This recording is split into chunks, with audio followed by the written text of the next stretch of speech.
Chua. Thank you everybody for this invitation. I think it's a pleasure being part of a group which gives back to the community. And it's really interesting on how we met, and I'm really glad that we finally met, Zikri, and thank you again. So my story today will be around swimming and how swimming has been part of my life and how we've helped others through swimming. So just to let you know, we've been around for 10 years. Super Shark Swim School is the name of the brand. My sister Marilyn and I founded the swim school back in 2006. My sister's the first female Olympian to swim for Selangor. She swam in Sydney 2000. So when she came back from America, she decided that there was a big hole and this big gap in Malaysia in regards to professional swimming. So I quit my job in advertising and I started to teach swimming. So it's a very, very new industry, even though that I've been swimming all my life because I've been a swimmer. But to run a business and to teach swimming, it's a whole different ballgame. So my story starts 10 years ago, where me and my sister started Super Sharks underneath the stairway. We had one table. I was the teacher and she was the admin. 10 years later now, we have 6 centers, 70 employees, and around 2,000 students, which we teach every month. Over the last 10 years, we've taught 15,000 kids how to swim. And along the lines, 15,000 kids, we have been given free swimming classes to autistic and Down syndrome kids for the last 10 years. So actually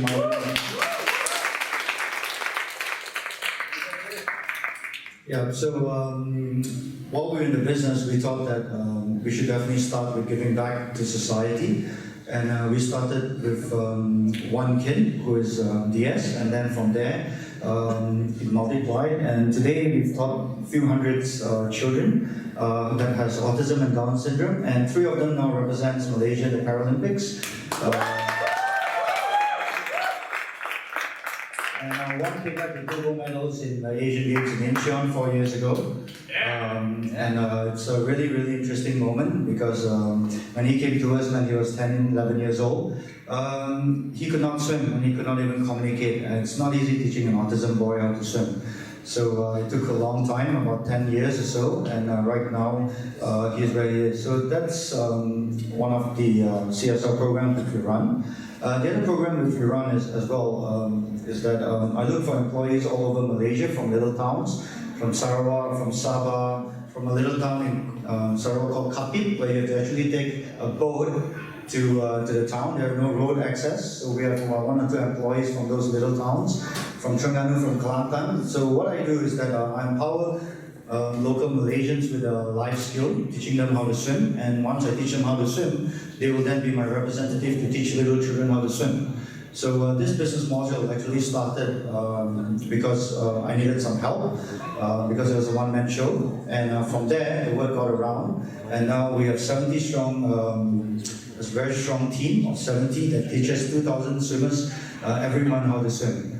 So with that, now the word is getting around in the country that you can obtain a certain skill, you can obtain a career, and you can obtain a life, maybe a more meaningful life, teaching people how to swim, especially kids with Down syndrome and autism. So with that, I would say we're building a new center right now in Selayang, another center, which, before I forget, Super Sharks is the first school that actually brought in swimming pool in a shop lot and in a factory lot. Yeah, so in 2011, not too long ago, we decided to build our own swimming pool. Because as you know, swimming in Malaysia is very much due to the weather. It's such a taboo thing here in our country that people don't like to get dark. So a lot of people, Malaysians, don't go out in the sun, especially in the water. So they only take swimming as maybe a leisure time, which probably in the morning if they do have some time, or late evenings or nights. So what's happening with that is that my business is not well used, I would say, because from 10:30, 11 o'clock in the morning until about 4:30, the pool is totally empty. Actually, it's totally dead. So with that, we found out the reason why, because eventually, we found that eventually that Malaysians hate the sun. And they don't like being tan. They don't like going under the sun. So we decided that we're going to change the business model a little bit. So we brought the swimming pool into a shop lot. So we were the first to actually build a swimming pool in a shop lot, and it's a salted pool. That means it's salt water, and it works really well. It's been operating for the last 4.5 years in Puchong, and right now we're expanding to our third center in Selayang. The second center, which we decided to build, is in a bigger factory lot. It's a 15,000 square feet factory lot in Kota Damansara, and we've got 2 swimming pools there. 35 meters in length and 10 meters in width. So with that again, swimming is not a problem because we can teach every single hour. The pool belongs to us and we maintain the pool really well. Because if you actually compare swimming pools in the country, it's all run by government. And the pools are very badly maintained, which means they're dirty, the toilets are not clean, and it's shared with everyone, with public. And normally people who take swimming class, they like to be a little bit more private. Because obviously in Malaysia, there's some rules and regulation that can't be exposed and things like that. So this concept works really well in Malaysia, and to prevent it from the sun from getting tan, and we can function a good 10 to 11 hours a day. So now we have 2 pools, and as we talk, we're building another pool in Selayang, in Serdang. It's another concept because the first concept is a shop lot. The second concept is a factory lot. Now the third concept is a house. It's a common lot house where we are going to actually convert that into a pool. So what we intend to do is to have little satellite pools around townships in Klang Kali where people can access the pool easily, because we think that now swimming is more community-based. Last time you actually have to be a member of a club. You have to have certain sort of income, certain income bracket group, to be able to enjoy these facilities. But right now, what SuperShots has done is that we are trying to actually make this very affordable to everyone, and try to place little satellite pools in townships so that it's easily accessible. So with that, I think with that business model, I hope that we'll have another couple more centers in the years to come, and I hope that we have enough manpower from Malaysia that comes in to help us. So that's practically how my business runs, and how it's going to be carried forward for the next couple of years. Any questions? Women power as well. You mentioned manpower. I just thought Of course, the other half of me is my sister. So yeah, we've got women and men. Yeah. Also that this year in 2016, last year in 2016, SuperShots sent a swimmer to the Olympics, to the Rio. So there are 2 swimmers that qualify for Rio Olympics. One's Sim, which is a male, and the other one is Pijingen, which is a female. And Pijingen comes from our club before moving to the national level. So in SuperShots, not only do we teach elementary, which is learn to swim, we have the avenue to send people to the Olympics, to the Asian Games and Commonwealth Games. So out of the many 15,000 which we train, a good 200 to 300 are state swimmers, and out of 200 to 300, a good 20 to 25 are national swimmers who currently swims for the country right now. So I hope that this continues on, so that we can develop more swimmers in the future. Yep. in Singapore there was a young boy who beat an Olympian. And the next day, the swimming pools were all full. Do you see that we need this kind of impetus to stimulate swimming in Malaysia? Yeah, that boy used to swim in Malaysia for 10 years. His mom is from Ipoh. His name is Joseph Schooling. His dad's from Singapore. I watched this boy grow up. He used to swim with my boys, and they're the same age. And he decided to leave Malaysia at the age of 11 to go back to Singapore. And he spent 3.5 to 4 years in Singapore, and then he left for America at the age of 14. So actually, he spent only 3 years in Singapore, 10 years in Malaysia. And it's very sad that the Malaysian government don't take care of him, and he decided to swim for Singapore instead. Because he's a minor, he gets to choose which country he swims for before the age of 18. And it's really sad because he's been brought up in our country. I watched this boy grow. He went to a school in Ipoh, his mom's from Ipoh, and now he swims for Singapore. So, you know. I've got no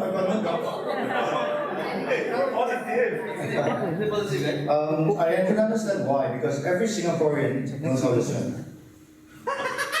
Not every. Almost. It's mandatory because it's embedded in the syllabus, isn't it? I think the politicians know how to swim.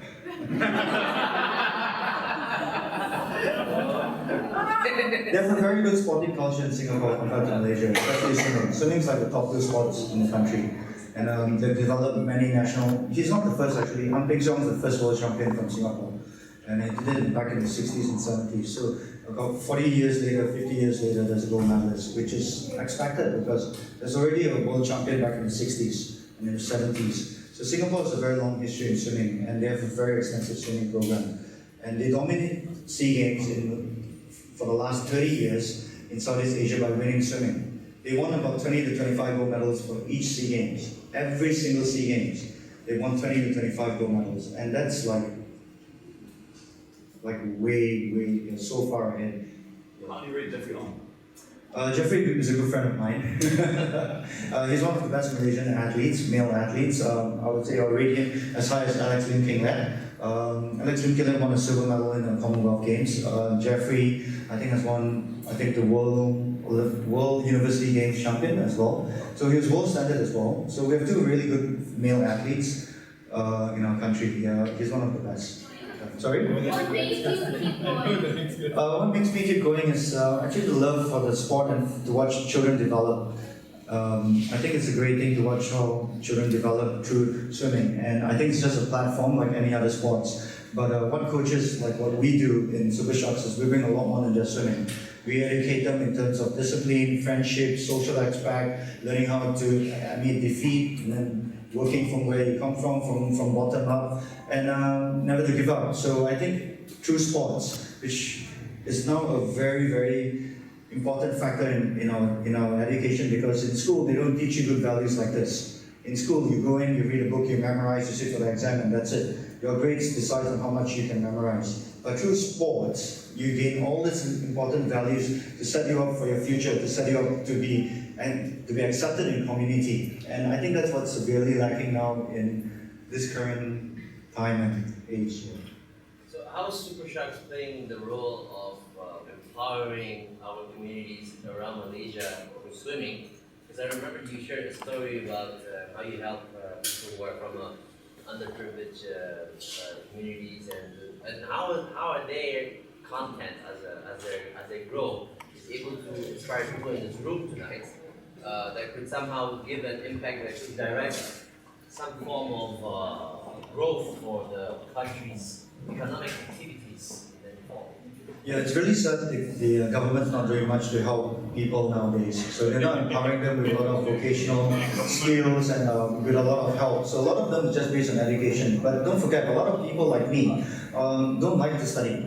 And we don't like being behind a desk. So we take the holistic approach, like the blue ocean approach, to start something which had never been done in Malaysia before, like building a pool in a shop lot. So what I do is that I employ a lot of people from all sorts of life, especially the underprivileged ones, people who don't have results in school, who don't graduate from school, or school dropouts, who work in factories, who work in tin factories, in paint factories, who work as foremen and mechanic and assistants, people who don't have a career and a skill. So what I do is I employ them, I teach them for 6 months, they go through training with us for 6 months, and then they've been put in the pool for a good 2.5 to 3 years. And once they gain experience, after 2.5 to 3 years of doing something, they clock at least maybe 30 to 40,000 hours of work.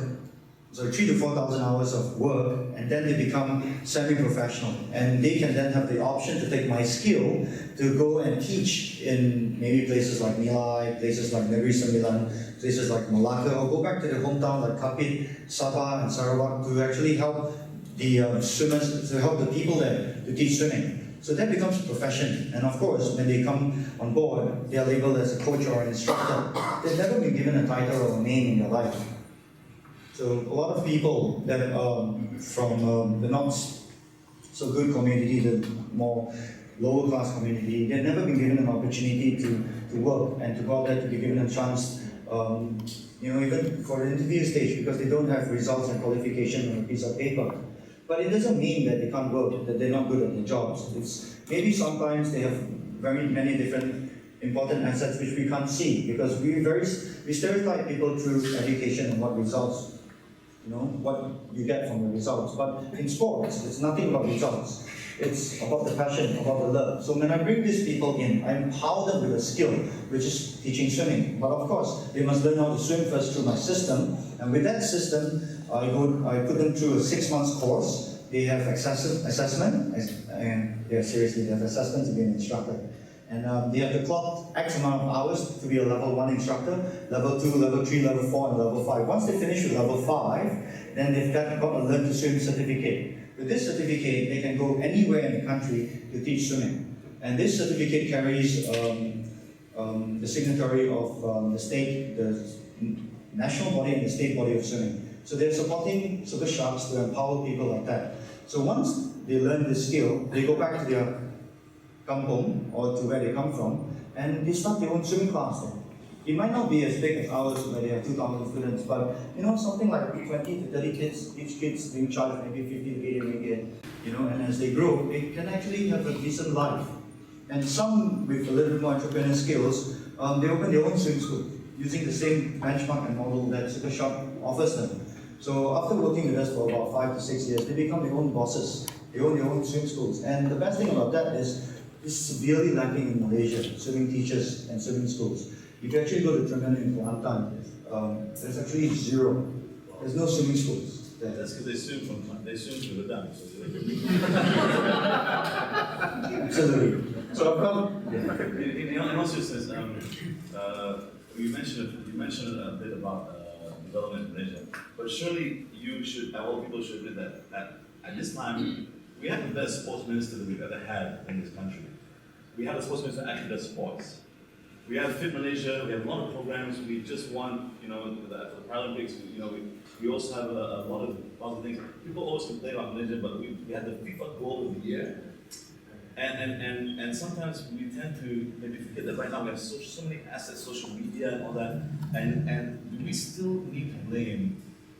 I mean, in a sense, I don't mean blame, but we still point to the government saying that they don't make much because there's not a huge amount of budget allocated for sports. So don't the assets right now exist for us, except for swimming pools and bars and toilets, but don't they exist for us to be able to get involved in communities and find out where to go and build contests and competitions?